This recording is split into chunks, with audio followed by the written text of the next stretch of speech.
We going? We ready to rock and roll? All right, so new faces. Let me just give you guys a bit of a framework for who in the world I am. My name's Keelan Cook. I actually teach missions down at the seminary in Wake Forest. I direct the mission center there as well. I was a missionary overseas for a while. Have done a bunch of mission stuff here in the States too. So that's who I am, by the way. And we're talking about, really, I've got a thing that I have an idea that I think is very true, and if true, very big, that I'm going to try to convince you all of essentially today, because it means something for what we do as local churches if it's true. Okay? So that's essentially what this is. Particularly for those of you in the room who are, say, student age, this may be a very compelling point. So there's a reason I think you're in here. We're going to talk today about Diaspora missions. Diaspora missions is a fairly new conversation that's happening. When I say new, I'm talking like 20 years. But in a 2,000-year history of the church, right, like that, 20 years is a new conversation. And so we're really talking through a new way that we think about how missions works, both globally and right here in town. So I'm going to try to explain that a bit to you guys and give you a high-level conversation about it now, and then later on we can do with this session like we did with some of the other sessions, or with the previous session, where we threw it open to the floor, asked some questions. Let's try to get specific and practical about it here in the area, because I think you guys are sitting in a place where you can really do something with this information, in fact. So that's that. But one of the things I teach at the seminary is missions history. So I'm the history of Christian missions professor. Now, history is the most boring of subjects for most people. But what I want to do is give you guys just a bit of a history lesson right quick, because I think it helps make the point for this really big idea that I want you to hear. My goal is simply this. I want to spend about 30 to 40 minutes or so. That or so really matters when I talk, by the way.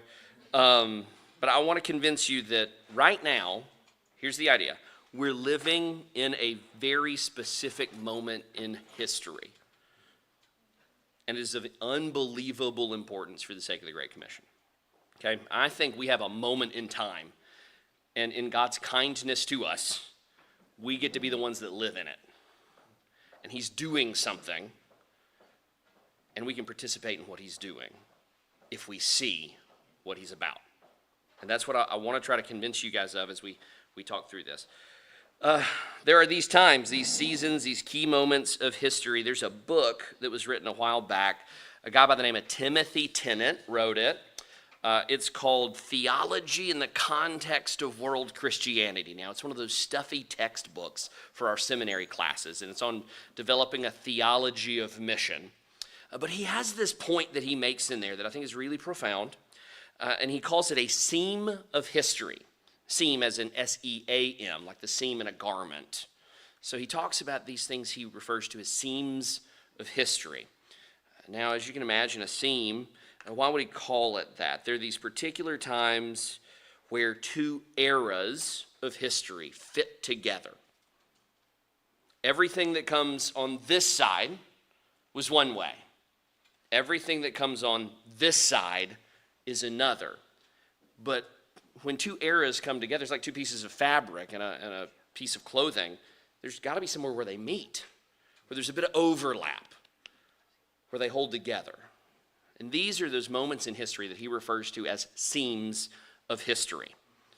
You can think of some if you look backward, right? Of course, the Protestant Reformation is a really easy example of that, right? There was a before Luther nailed the thesis, and then there's an after Luther nailed the thesis. There's very different times. There's a seam of history that occurs right there.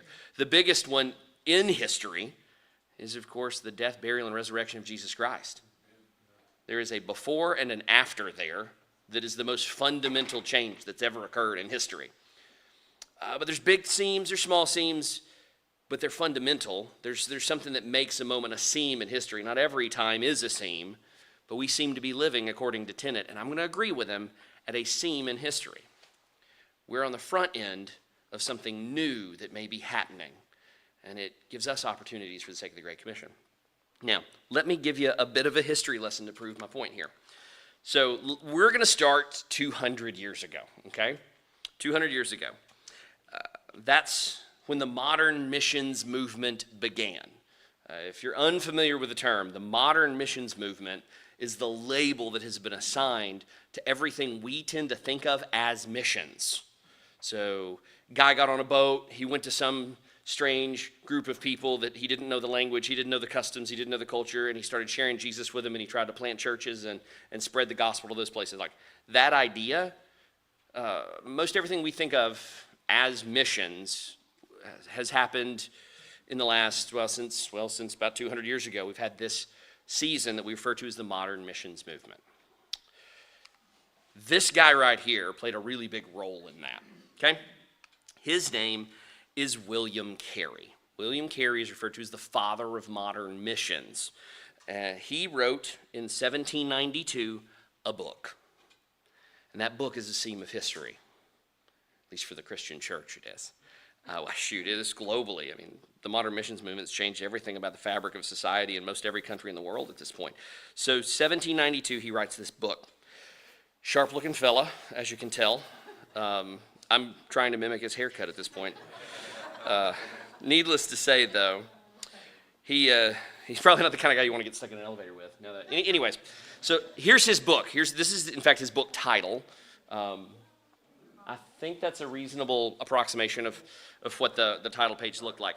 So his title is this: An Inquiry into the Obligations of Christians to Use Means for the Conversion of the Heathens. That's a terrible title. Like, it's just an awful title. Look how long it is. That's just in the subtitle. I mean, can you see the subtitle here? You can't even read the subtitle, can you? Terrible, terrible title. Excellent thesis. In fact, this book dropped like a bomb when he wrote it in the middle of the English Reformation, because he was from England, okay? So he writes this book. Terrible name, wonderful thesis. He made 3 points, and I want to give you the points of this book, which is the most famous book written for missionaries, okay? Here are his 3 points. First point, the passage at the end of Matthew, the one that we refer to as the Great Commission, that passage still applies. Now that may sound like common sense to you, but when he wrote, it wasn't common sense.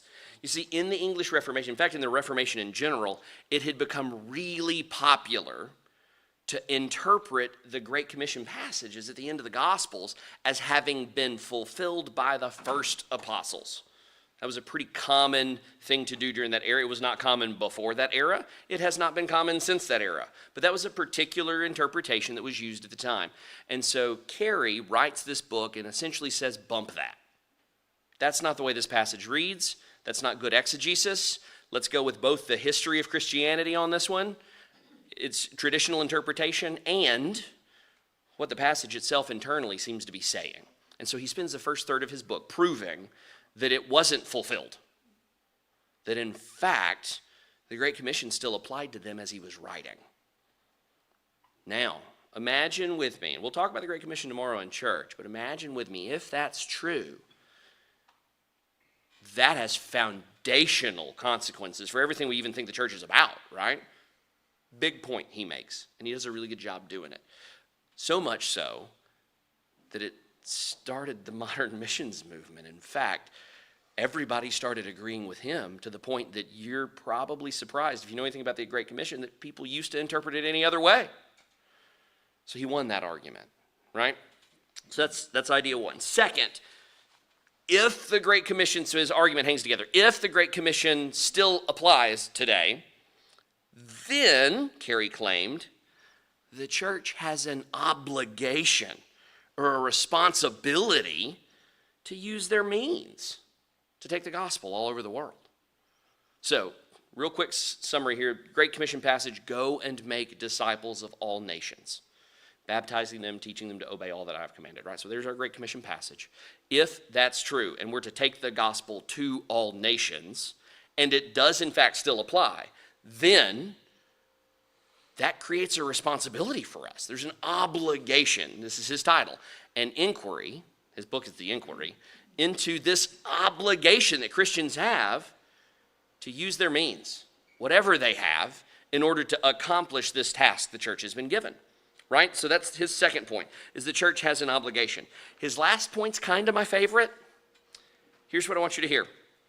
Finally, he claimed, remember when the book was written in 1792, he claimed that modern technology had advanced to such a state that there is no longer any excuse for not going.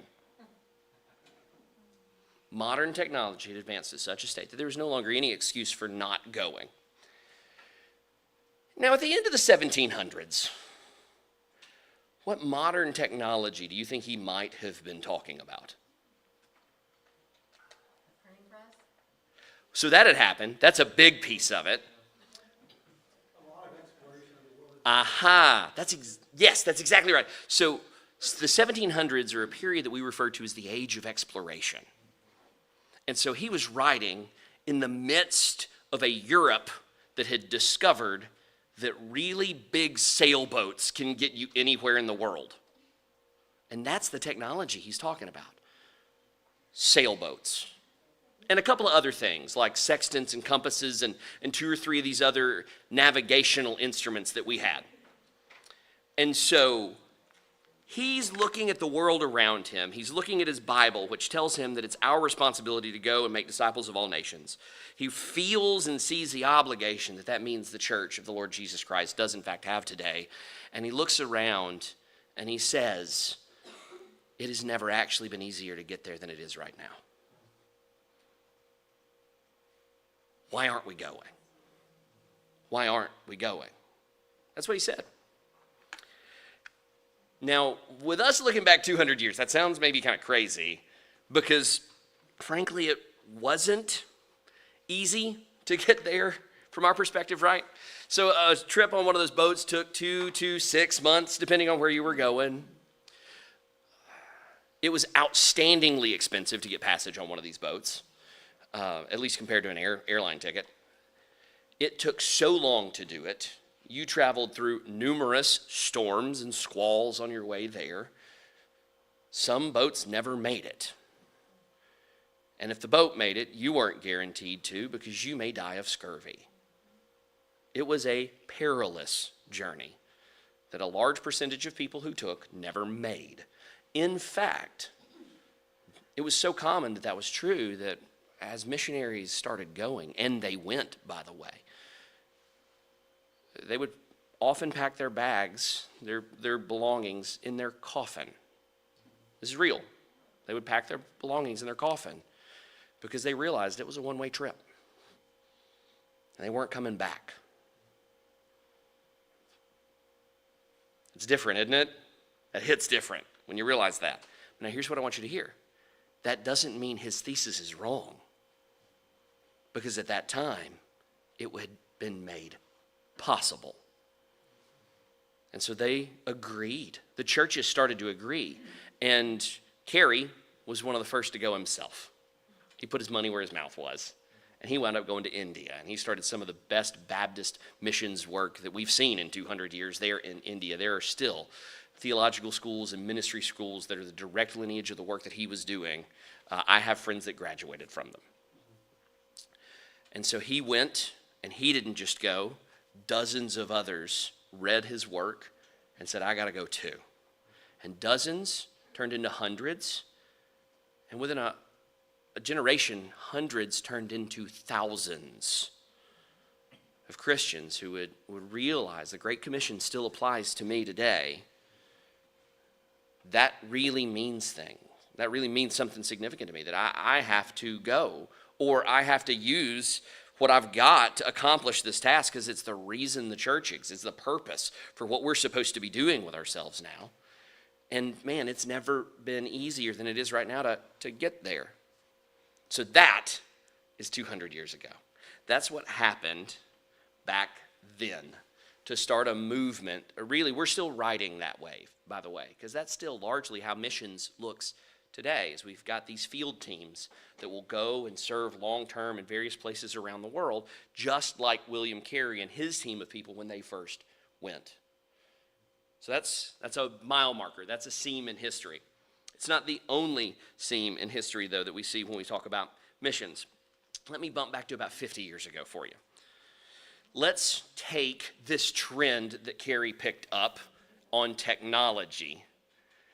If, 200 years ago, there was a particular technological shift that made it easier than ever to get to the nations, what might have occurred 50 or so years ago? Not invented, but became commonplace. Air travel, right? You want to talk about a game changer in missions. If sea travel facilitated for us the birth of the modern missions movement, air travel took that 2-month journey that was outstandingly expensive and super risky and turned it into something that was fast, 2 days, cheap, comparatively speaking, and pretty safe. It's still the safest mode of transportation that we've got, right? That's a game changer when it comes to how we're going to accomplish missions. You see, this allowed us to do something different. Not only can we now take people from our local churches, identify those who are uniquely called to be sent to live in a new place so that the gospel can be spread among new places and new peoples, and then place them there to serve in cross-cultural missions. Now, we can take a group of 8 to 10 people from our church and go visit them for a week. You see how that would have been an impossibility with a sailboat? It's now practically assumed that this is how we do missions, isn't it? The short-term missions movement began 50 or so years ago. Now, there's not a lot of good data on short-term missions, by the way. Research on this is actually shockingly rare, but as best I can, I've tried to cobble together some statistics on this stuff. Some estimates today say that around 2 million Americans a year will go on a short-term mission trip. Thousands will move their lives, as we've talked about. 2 million Americans will go on a short-term mission trip every year. Now, like I said, the information's fuzzy. I have no idea how they're defining mission trip, and I'm probably not going to like it. So just do hear that. I'm not sure what all groups are included in that, but I probably would include some of them. So just understand, this is the nation, this is the world of statistics. But a bunch of people are doing it, right? Barna, if you know who Barna is, it's a group that does research on churches and stuff. Barna did some research about a decade ago. So this is all old information now. About a decade ago, that about 10% of churchgoers in the U.S. go. Now, at one point, you're like, 1 out of 10? That sounds like a lot. But does it? I mean, if the Great Commission is what the Great Commission is, and it does in fact still apply to us, and it is now this easy to go, I can do it for a week and then come back and be in class on Monday morning. Is 1 out of 10 enough? No. But for those who do go, the experience is profound, right? We were talking about this in the last session, actually. Often an experiential understanding of cross-cultural missions overseas. Being in a place where you do see lostness, like you just don't see here in the States. Living and walking for a week in a place where people are born, live their whole lives, and die, and are very likely never going to even meet a Christian. That kind of place in the world, right? That is a profound experience for people. It's a profound experience. And so you've got this life-changing opportunity that it winds up being for people. But that's talking about the person that goes. For the missionary that's on the ground, the one that's there all the time, these trips, if they're done well, that's a very important caveat. If these trips are done well, they become vital for their long-term strategy. They provide reinforcements. More importantly, they provide care, fellowship for folk that are serving in a very hard place, from their home church or from other churches that become their partners on the field that are holding the rope, so to speak, for them as they're over there. So I teach at a seminary, right? I regularly ask my classroom of students, which is usually a classroom full of potential missionaries, by the way. I teach missions, right? how many of them had their first experience on a short-term mission trip? And how many of them that was a life-changing experience? And it's significant to see the number in the room who have gone before and the number of them that will then say, this was a mile marker in my decision to do what I'm doing with my life now. It's almost 100% usually. That's significant, right? So the short-term missions movement, this was a seam in history in the way that we would approach and engage in missions. It forever has changed how we think about the work. It doesn't mean we don't send people long-term, but it does mean we can reinforce their work. And it became a democratizer. Now, where only a few people from our church can go and experience this, many, many more in our churches can go and witness firsthand the kind of work that is going on the field in a real way and touch it, taste of it, and experience it in ways that we couldn't before. Forever changed the way we do missions. Huge shift.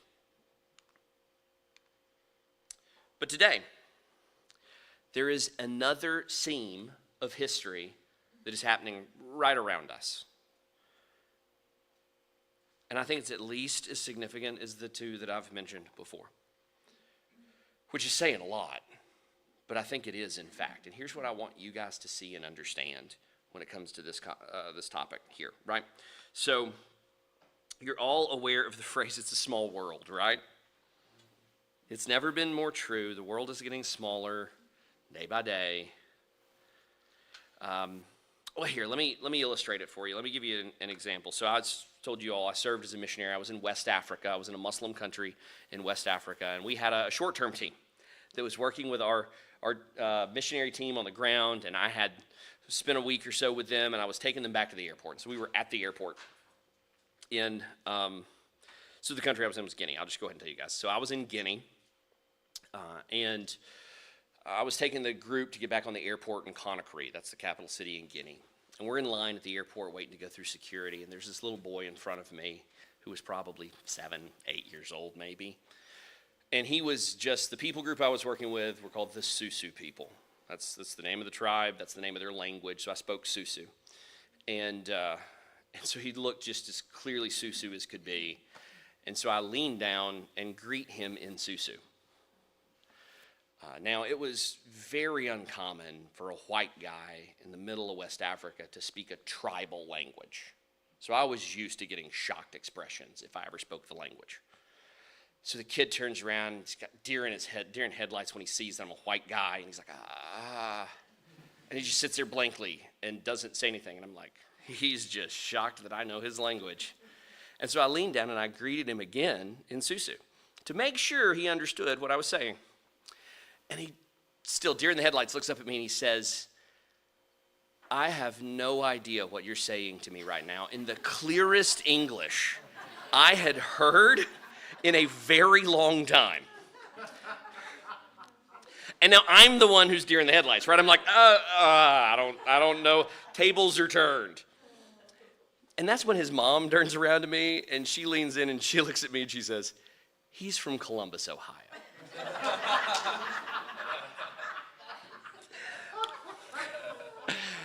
And so she continues. I promise there's a point to this story other than my embarrassment. So she continues. She says, we're here visiting his grandparents. This is his first time in Guinea. Do you see where this is going? There are fundamental shifts that are happening that are completely reordering how we can engage in this task that we've been given. And it was me being there on the field talking to a little Susu boy, because he was clearly Susu, talking to a little Susu boy from Columbus, Ohio, in Conakry, Guinea, that some of that started to sink in for me.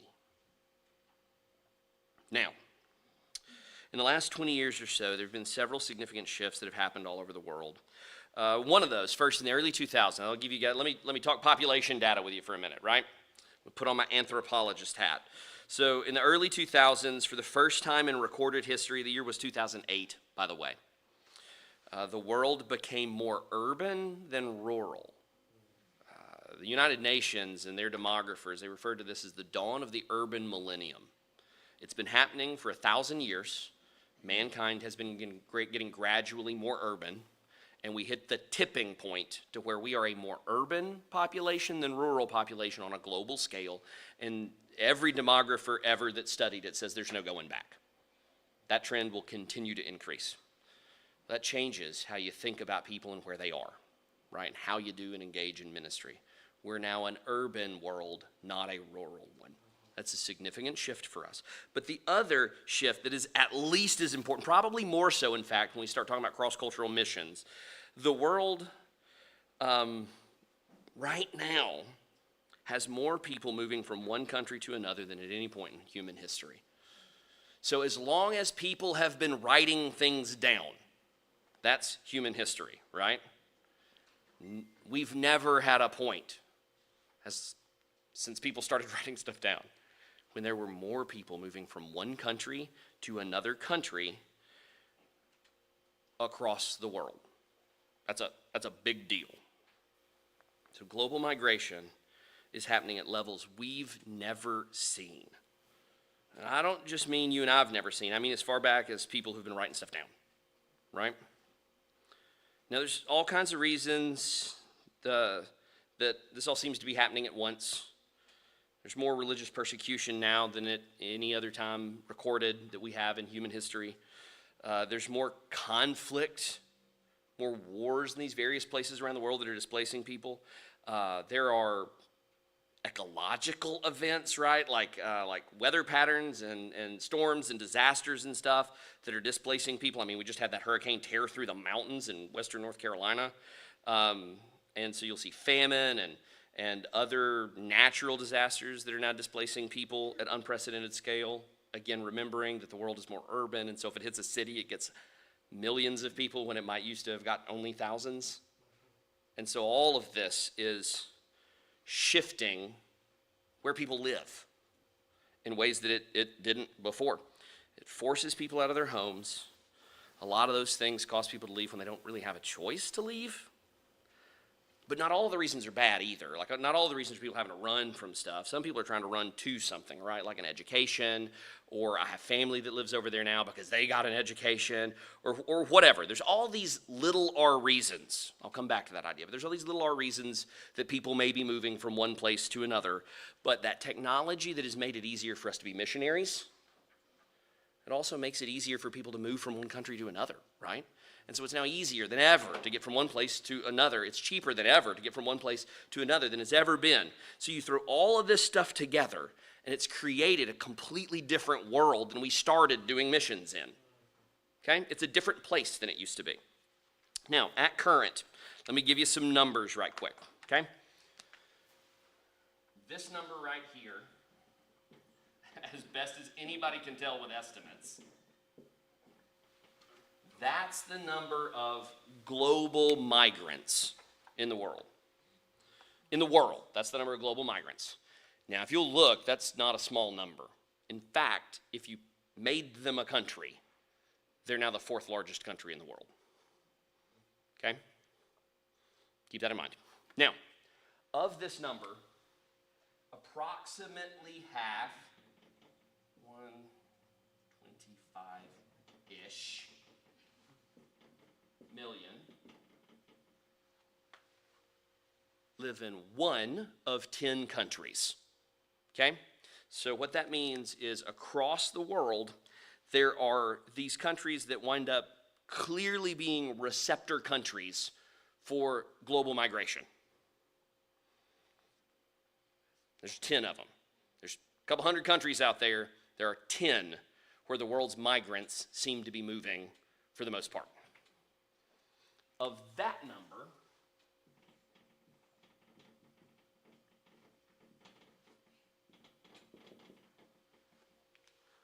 almost half are landing in one country.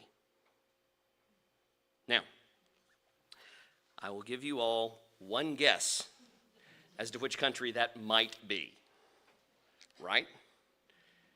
It's Saudi Arabia. No, I'm kidding. It's not Saudi Arabia. Although Saudi Arabia actually does receive a lot of the, they're one of the 10.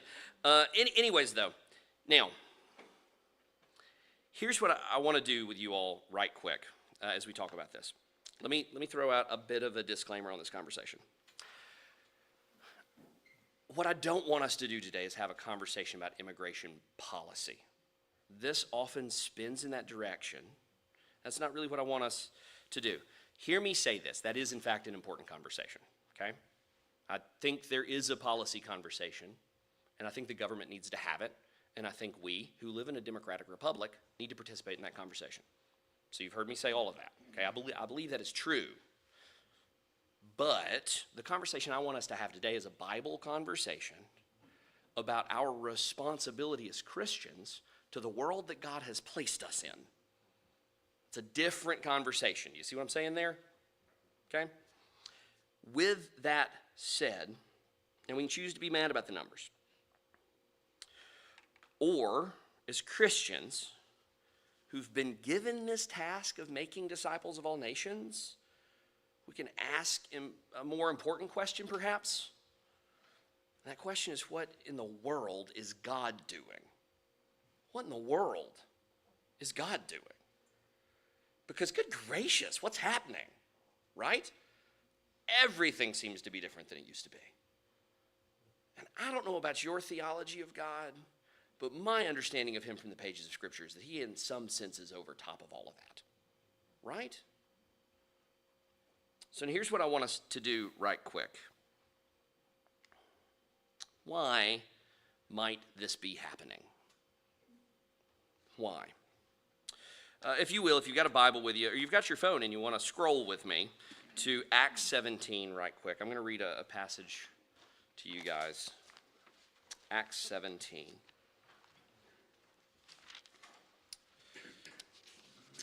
So in Acts 17, we actually find Paul. This is one of his famous sermons in the book of Acts. We have several of his. And if you do what I do for a living, you use this to teach contextualization and how you share the gospel in a way that people understand.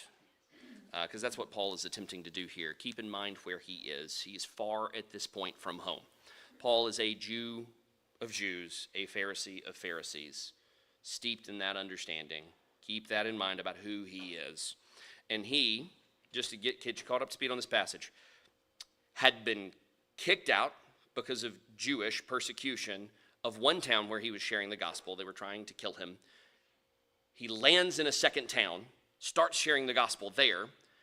The Jews from the first town find out he's in the second town, and they go there, and they start trying to kill him there. And so by night, they take Paul, the believers, the people on his missionary team, they take him and they get him out of Dodge, essentially. And they take him to somewhere that's probably big enough that he's going to be able to hide. He's not very good at hiding, you'll find. But they take him to somewhere where they can probably hide. And so they drop him off in Athens. Now, Athens is decadent. It's the seat of the intellectual world at the time. It's famous in history. It's the home of Greek culture, right? Like, this is where they drop him off. Far afield from the backwaters of the Roman Empire that were so thickly Jewish. Just keep that in mind, right? And he gets into town and he sees the idols and he is, it says, disturbed, distressed, however your translation translates it. And so he does what any Christian should do when they're shocked by the world around them. Not like withdraw. He leans in and starts sharing the gospel. That's how he handles it, right? So he starts sharing the gospel with these people and doing it so much that some of the Stoic philosophers in town say, we just want to pull you to the spot where we talk about this stuff and have you explain it to us. Okay? And this is what he does when he has an opportunity to preach a sermon to them. Okay? Give me just a second here. Where are we? Okay, so we're in verse 22. 17:22 is where we are. Now, it says this. Paul stood in the middle of the Areopagus and he said, so this is his sermon to them. This is how he's explaining the gospel to them. He says, people of Athens, I see that you are extremely religious in every respect. For as I was passing through and observing the objects of your worship, I even found an altar on which was inscribed to an unknown God. Therefore, what you worship in ignorance, this I proclaim to you. And then he's going to start describing this God that he worships. Okay? Zoom in with me here. the God who made the world and everything in it. He is Lord of heaven and earth, does not live in shrines made by hands. It gets better. Neither is he served by human hands, as though he needed anything, since he himself gives everyone life and breath and all things. That's a big claim, right? It is God who gives people their life and breath. It's him who decides who lives and who dies. He goes further. From one man, he says, he has made every nationality to live over the whole earth and has determined their appointed times and boundaries of where they live. All right, let me stop for just a second right there. Okay? So Paul, in trying to explain to these people who have no idea who the Jewish understanding of God is, and now the Christian God, he tells them, God made you. He made all of us. It's he who decides who lives and who dies, who's born and who isn't, or who dies, right? Like he's the one that does that. And he doesn't just control that. He also decides when and where all the peoples of all the nations of all the world live. That's what he just said. It is God who determines the seasons and boundaries of men's dwelling.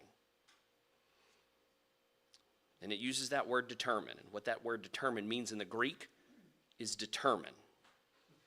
He decides where people live. Okay?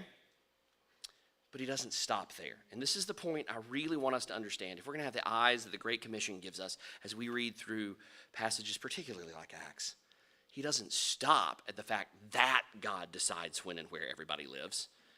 He gives a purpose statement. That's what a so that is in Scripture, by the way. Anytime you see a so that, it's a purpose statement. So he says, let's see here. One man, he's made every nationality to live over the whole earth and has determined their appointed times and the boundaries of where they live. He did this so that they, what? Might seek God. So, Paul, in his theology lesson here for the Athenians, tells them that it is God who determines every person that's born and dies. It is God who determines where every person from every nationality in the world lives and when they live there. And he does it for a reason. He gives a so that statement. So that they might seek God.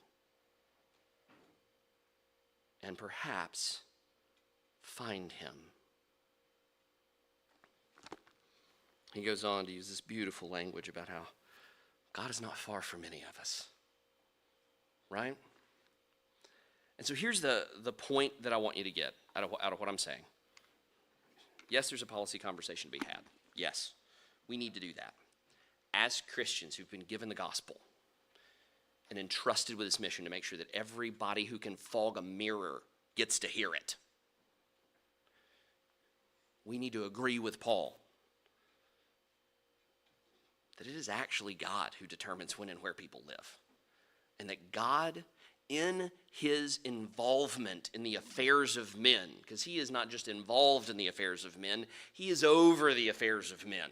He causes kingdoms to rise and fall. He causes natural disasters to happen. He causes wars.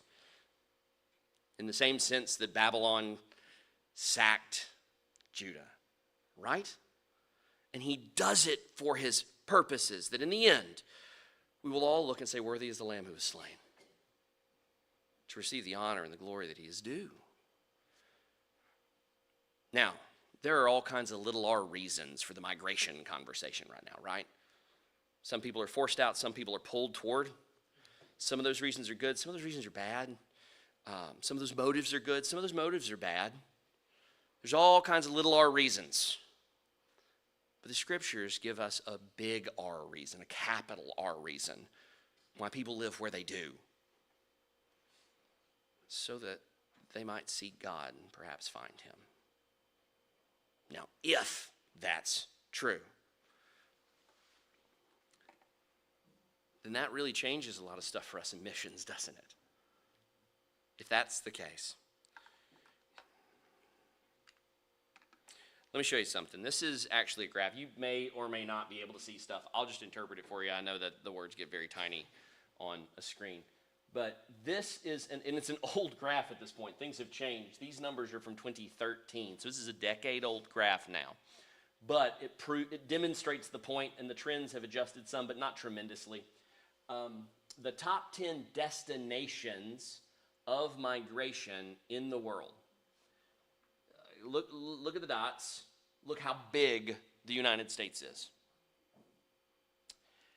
It is no coincidence, in my estimation, reading Acts 17, it is no coincidence, in my estimation, that the largest receptor country in the history of humanity for people moving from all over the world happens to be the country that has the largest number of evangelical churches on street corners anywhere in the world. That just doesn't seem like a coincidence to me. You know what I mean? And when you look at the places that increasingly migration is coming from, it's coming from places like Saudi Arabia, India, Pakistan, some of the countries that are the hardest for us to get missionaries into. Places where persecution is so extreme that if somebody were to even think about hearing the gospel explained in an open way, that do so under threat of life. That's not true here yet, right? And so we see in front of us, regardless of the policy conversation, which, like I said, needs to happen, the moment in front of us, we see an opportunity to engage in missions in a way we've never had before. This changes things. Now, there's several ways that it changes things. Here's what it doesn't mean for us. It doesn't mean we stop sending missionaries overseas. It can't mean that. Because even though that number is huge, and specifically that number is huge, a great number of those coming are in fact Christians, by the way. A number of folk who land here as refugees land here because they are a Christian minority in a persecuted country. And so they actually become partners in gospel ministry, not people that we're trying to evangelize. So there's that. The other reason is that that's still just a drop in the bucket for the global population, right? India is now the largest country in the world with over a couple billion people. China has just under a couple billion people. These places need the gospel, and we need to send as many people to them as we can get there, right? So we don't need to stop sending. We, in fact, need to increase the number of people going by an order of magnitude. However, let's go back to those trends that I was talking about before. 200 years ago, we start seeing one means of engaging the nations, this idea of sending missionary teams long term. Then we get to the short-term missions movement, and it changes how we do it. And I said the language I used was it democratized missions.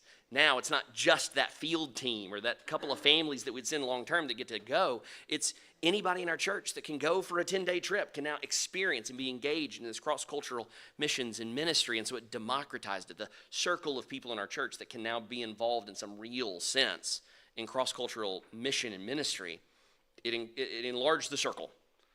This makes the circle everybody. Do you see what just happened there? We now live in a United States where every member of the church can engage in cross-cultural gospel ministry in most places in the United States. And that is a complete change in how we do things. Go ahead. And we may not realize that it's here in Salem. I volunteer at the Clothes Closet, which is under the umbrella of the Salem Area Ecumenical Ministries. They also have the food pantry. Right. I work on Friday mornings. We had 20 new people. We serve over 1,000 people a month. We had 20 new people, yes, Friday. Yeah. Most of them are refugees. Right. Who speak no English. Mm-hmm. What concerns me is, and you're bringing this to light, I think, is I'm increasingly feeling uncomfortable that we're Salem Area Ecumenical Ministry, and nothing ministerial is being done except we're giving them stuff. Right. And I think we have fallen, I don't know if my generation got lazy, if our fears, Preach. if we've allowed our fears to overcome us. Yeah. I mean, it's 2 blocks Right. away. And I have felt this discomfort for months that we're not doing anything scriptural except giving handouts. And we keep track of the countries that come in, Yeah. and you would not believe the different countries that are represented by the people who come in there. And yet I feel like I'm useless. Sure. I don't connect with the people, I don't give back. But nothing is being done. I gotcha. Yep. So you are actually like this is exactly what I'm talking about, right? So this is when I stepped onto my soapbox, by the way, when I grabbed this so that I'm now mobile enough that I'm not anchored to this thing. Like now I'm going to start preaching. So let's shut this thing off. So here's the point, right? Like this is the setting that we now find ourselves in. And man, giving somebody a cup of cold water is needed, right? Mercy ministry is good. However, let's go back to what William Carey said in 1792. The Great Commission still applies. And we as the Church of the Lord Jesus Christ have more to give than a cup of cold water, don't we? We've got more to meet than very temporary human needs. We have the answer to the world's greatest problem.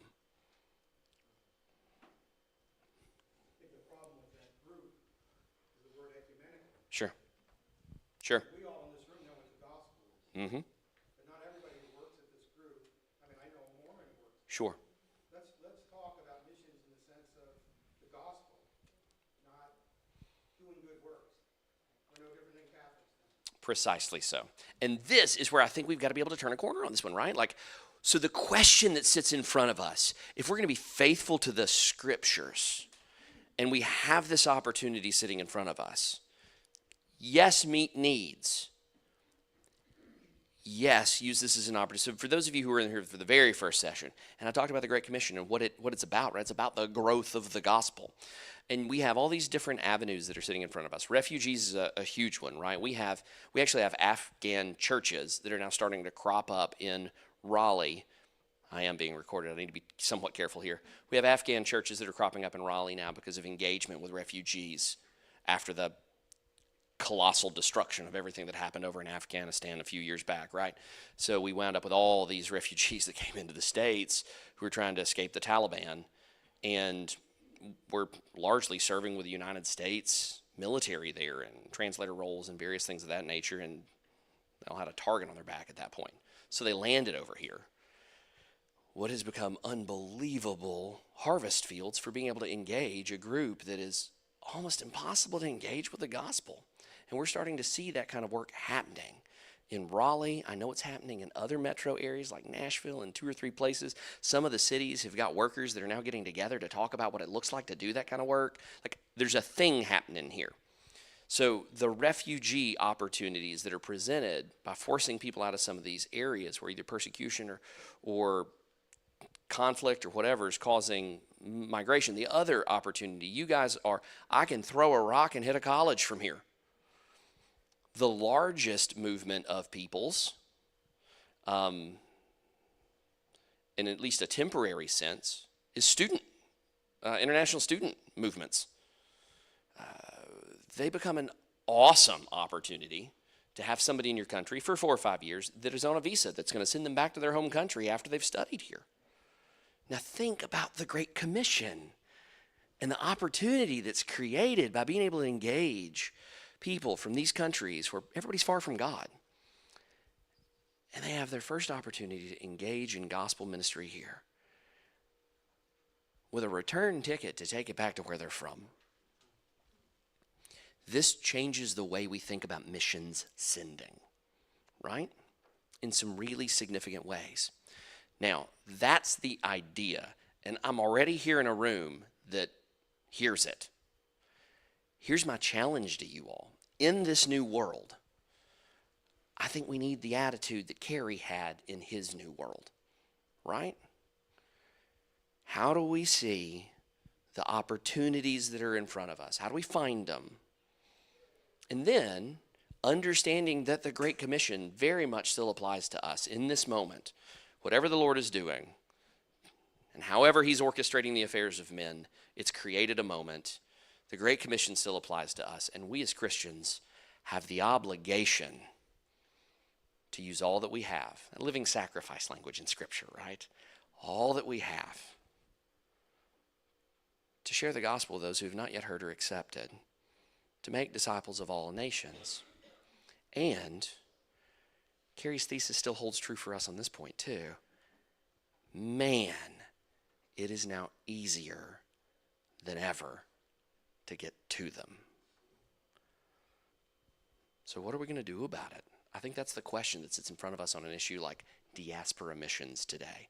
What are we going to do about that? What are the ways that we can lean in and engage?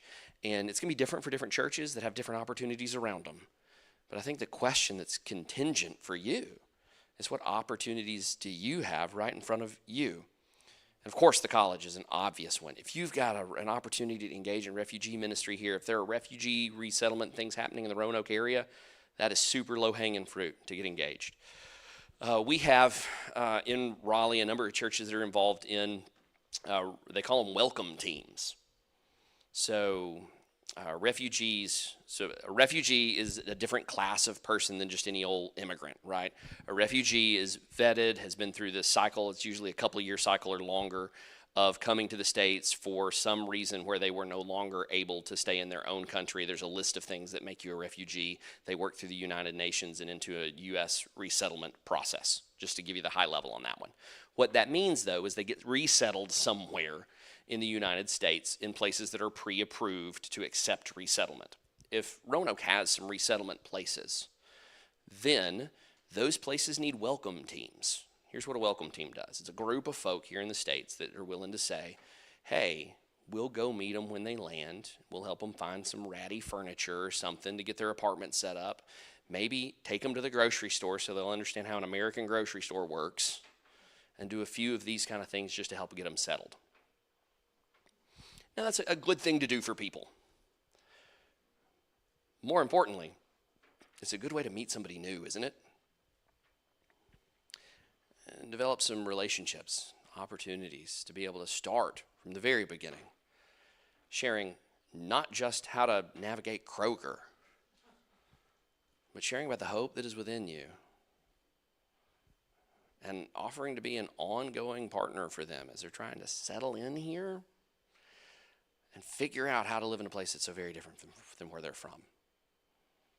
Well, there right there might be an opportunity to be able to regularly share the gospel with people, right? So that's just one example of things that could be done. And they're all sitting in front of us now, and we just need to have the eyes to see them. And that's my challenge to you all as we talk about this issue. I'm right at the end of my time now. Are there any other questions about this one? I know that opens up all kinds, and we've talked about having a kind of a Q&A later, right? Just so you know, that this afternoon is when we're going to delve into specific questions Right. like that. So, questions about more broad stuff. I'm curious, since the youth aren't going to be here this afternoon, does anybody go to school with someone from, I know some of you guys are homeschooled, but someone from another country? Are there any people in your classes? Yeah. Do you know where they're from? They're from Vietnam. Okay. All right. Back of the room. From Afghanistan? Yeah. So they're Buddhist in Vietnam, by the way. And they're Muslim in Afghanistan. Just for what it's worth. Now these individuals may not be, by the way. That's another thing, right? You can't just assume that because they're from there. But that's the majority population that would be in both of those places. We're talking about people that are ripe for gospel ministry. These are the people we send our missionaries to, right? It's good. Thank you guys so much for listening to it. There's all kinds of things to unspool in this, and we can talk about more of it after lunch.